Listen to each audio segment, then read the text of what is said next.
are talking about Franklin Delano Roosevelt. Earlier, we told about his rise to power and his health problems. When he was 39 years old, FDR, as he was often called, became paralyzed from the waist down. He was never able to walk independently again. But that did not prevent him from becoming one of the country's most powerful presidents. When FDR took office, the United States was in a severe economic depression. Many farmers were not able to sell their crops for profit. Banks across the country had failed. A number of Americans lost their savings and their homes, and more than 25% of the workforce did not have a job. Yet when FDR took office in 1933, he told people, "The only thing we have to fear is fear itself." When Americans think of FDR, they often think of that statement. It showed his spirit of hope and confidence, for which he became known. Americans also remember FDR for the way he began his presidency.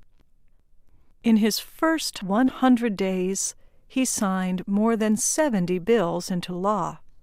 Some led to major changes in the country.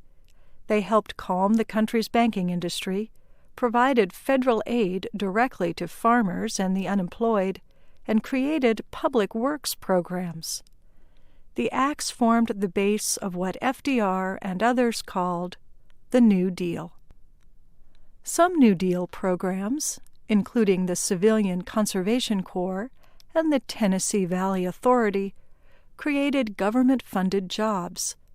In addition to providing a paycheck for workers, the programs were meant to improve and care for the country's natural resources. For example, workers planted trees, made roads, and built dams and power plants. Americans continue to experience the effects of these programs today. FDR is also remembered for the way he communicated with the public. At that time, as many as 90% of Americans owned a radio. So, from time to time, FDR spoke to the public on radio broadcasts that became known as fireside chats. The term created an image of the president sitting comfortably near a fireplace, talking informally with a few close friends. In fact, FDR gave these talks from his office in the White House, but his voice was warm, and he spoke in an easy, conversational way to listeners, whom he called my friends. The combination of FDR's hope, energy, and affectionate concern for everyday Americans made him popular with many voters. He was re-elected easily in 1936. But FDR had critics, too. Some pointed out that many of his programs failed. They cost a lot of money, or were simply not effective. Others said that FDR's policy of massive government intervention was not American. It restricted capitalism and the free market. Still others observed that FDR's programs did not help everyone equally. Many New Deal programs aimed to put young, white American men to work. Women, racial minorities, and older Americans were often overlooked. Critics and supporters alike also noted that FDR greatly expanded the power of the presidency. He added a number of full-time positions to the executive branch of government, and he took on the power of Congress to make laws.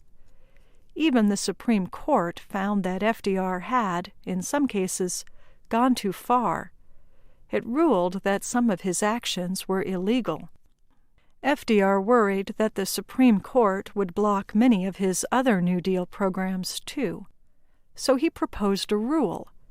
It would give the president power to appoint 6 new members to the 9-member court.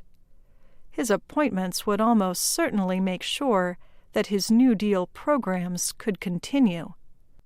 Many historians point to FDR's efforts at court packing as one of the most extreme examples of his attempts to expand presidential power. But Congress did not accept FDR's proposal. 9 justices remained on the Supreme Court. However, those justices went on to approve FDR's actions anyway.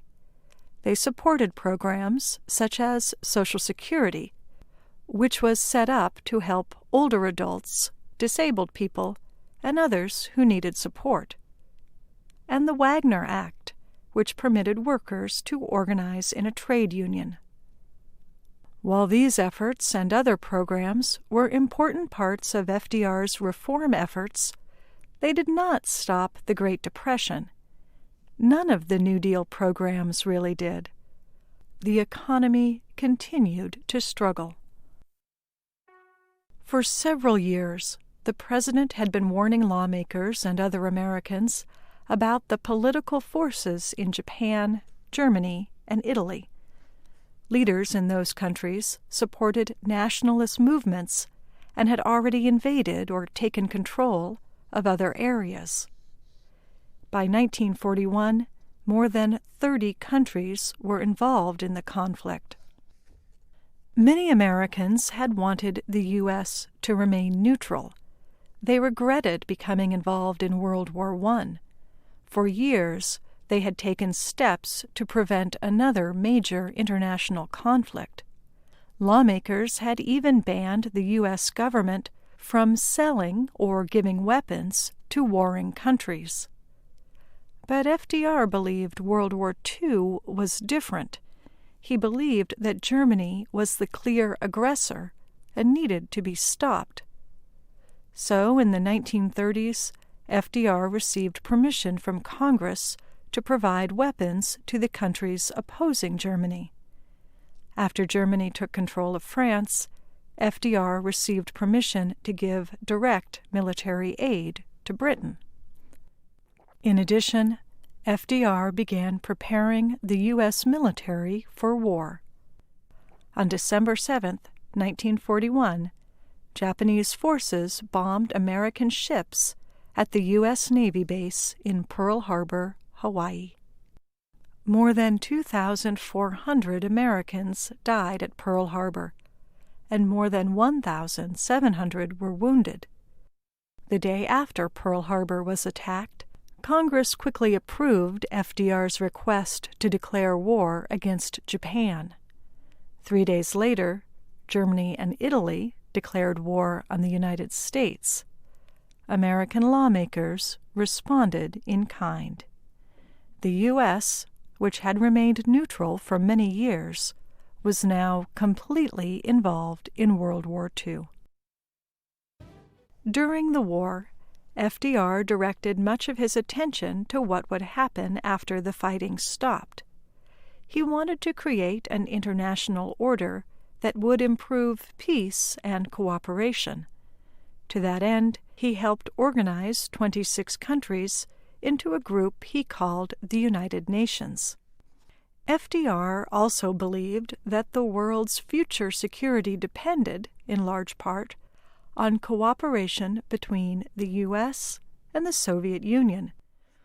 He worked hard to create friendly relations with the Soviet leader, Joseph Stalin. Stalin, FDR, and British Prime Minister Winston Churchill all famously met at the Russian town of Yalta. There, the 3 men discussed plans to bring World War II to an end. They decided to demand that Germany surrender unconditionally. They also talked about diplomatic relations after the war ended. At the time, many Americans believed the Yalta Conference was a success. Soviet officials agreed to enter the war against Japan. In return, U.S. officials said the Soviet government could regain control over parts of northeastern China. Soviet officials also agreed to let countries in Eastern Europe hold free elections, and to share rights to veto UN decisions. In the eyes of many Americans, the Yalta Agreement showed that the United States and the Soviet Union would be able to cooperate. FDR did not live to see the effects of the Yalta Agreement, or even the end of the conflict. He had been president for 12 years. A few weeks before the Yalta Conference, he had been sworn in yet again. FDR had already served longer than any U.S. president. All others before him had followed the custom set by the first president, George Washington. They had served no more than 2 terms. In the winter of 1944, FDR was beginning his 4th term. But people close to him said he did not look well. Doctors also warned Roosevelt that his health was suffering. So, in April, FDR went to a warm water resort in Georgia, where he often rested and recovered his strength. There, he suffered a cerebral hemorrhage. In other words, his brain began to bleed. World leaders, including Stalin and Churchill, said they were shocked he had died. Many Americans felt the same. They stood alongside train tracks as his body was carried from Georgia to his childhood home in New York. He is buried there at Hyde Park. In 1962, his wife Eleanor died and was buried next to him. Today, Franklin and Eleanor Roosevelt are important figures in U.S. history. Many programs from the New Deal are still in effect now. FDR also changed the position of president into an active, powerful leader who legally intervenes in the economy and seems to have a personal relationship with Americans. And Eleanor Roosevelt developed a strong voice of her own. Her humanitarian efforts and work on behalf of civil rights and women's rights have given her a legacy independent from her husband. Both admirers and critics point to the Roosevelts' influence as evidence of their strong feelings about the couple.